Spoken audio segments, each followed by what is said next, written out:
Alright guys, so lately I do have to confess that I've been on an absolute binge for New Balance sneakers. This is specifically in the last year, 2022, where a bunch of insane releases came out, like the Paperboy New Balance 990s, like the Joe Freshgoods 9060s, the 993s, and a bunch of other ones that I'm forgetting at the current moment that also include the 2002R protection pack, which I will be reviewing in the next week, so stay tuned for that. But what I'm trying to say is that New Balance really shook up the game in 2022 and re-solidified themselves as a brand that pretty much everyone enjoys and loves, which is interesting because only the year before that people were not even that big on New Balance and didn't consider it anything hyped or anything even worth copying unless you were going to go for like a GR New Balance just to beat. But the times have changed, and I think for good reason, because this kind of matches with the whole old school vintage style that's been going around lately, as these shoes are pretty old, even though they do keep updating the technology to make new and improved versions. The classics still remain. So in this video we have a pair of 990 V3s, which is pretty much the most popular New Balance model of all time, I want to say. These are the 990 V3s in the Levi Denim blue colorway. So for those of you guys who weren't around when these dropped, these did drop sometime at the beginning of 2022, and they dropped alongside a gray pair. I'm pretty sure they were pretty easy to get if you really wanted them and put in the work with some raffles and stuff like that, but I wasn't really there for the release, to be honest. Funny story about these, the way that I ended up with this pair of shoes is that I was looking at someone's sneaker collection on YouTube, and the guy's name was like JJ Josh.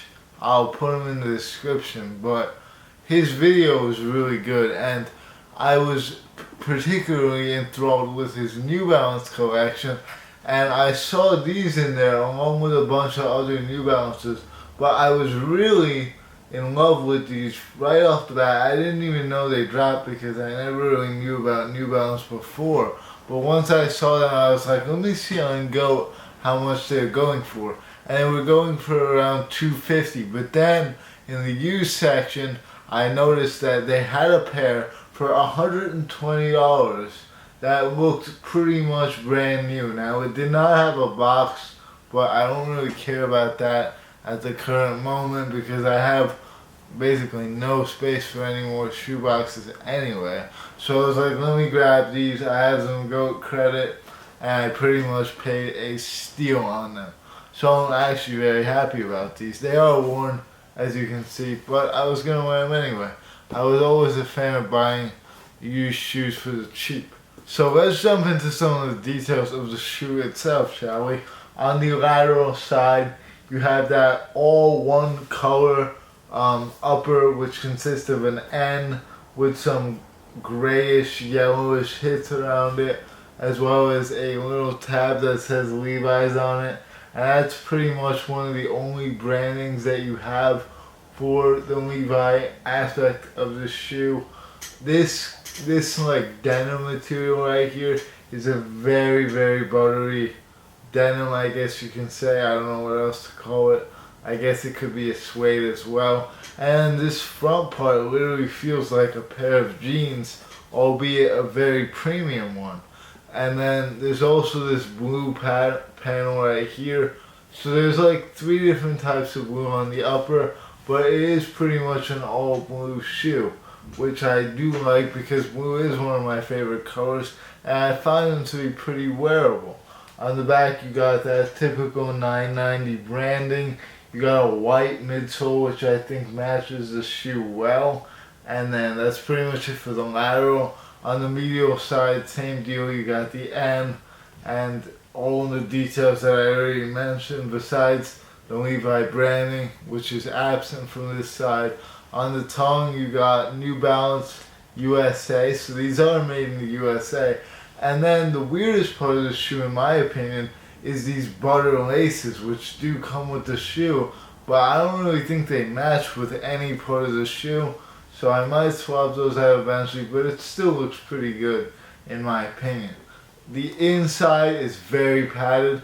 It does say Levi for feet in there, because if you guys don't know, Levi's are usually jeans, like the Levi jeans that everyone wears. So these are Levi for the feet. On the front you got that NB logo, and then on the back you got New Balance and the NB logo yet again. That's pretty much it for the details. Size tag on the tongue right there, as you can see. Let me flip that up for you guys. There you go. And those are the main details. Taking a look at the other shoe, pretty much the same deal. You got that same color scheme right there with the white midsole, the blue upper, the green around the end, and the cream laces. Yeah, that's pretty much all the details that this shoe does entail. And if you guys want a pair of these, I would say just wait for a used pair.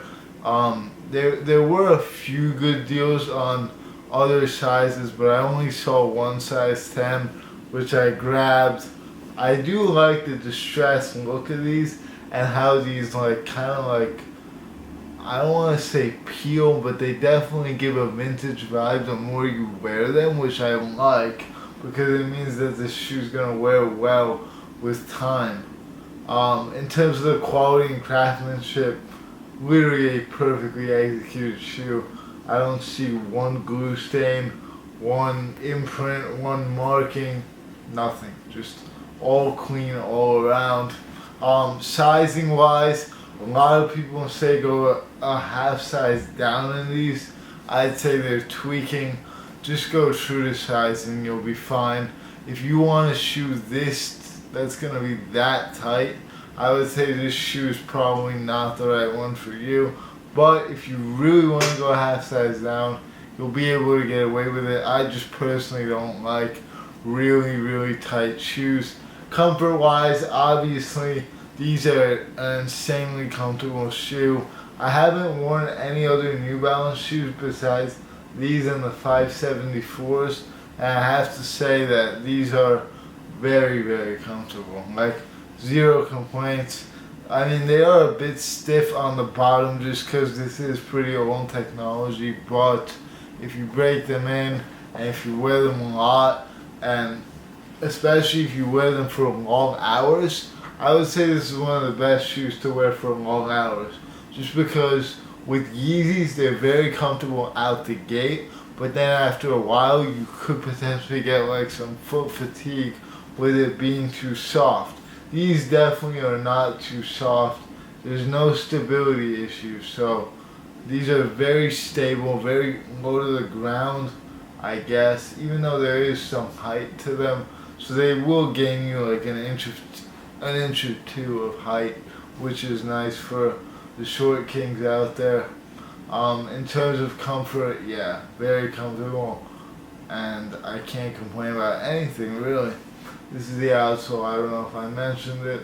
Pretty standard stuff. You got that mid plate, which is a nice little piece of technology. And with that being said, that's pretty much going to end it off.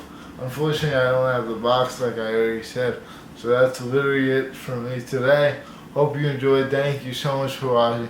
Take care, and I'll see you all later.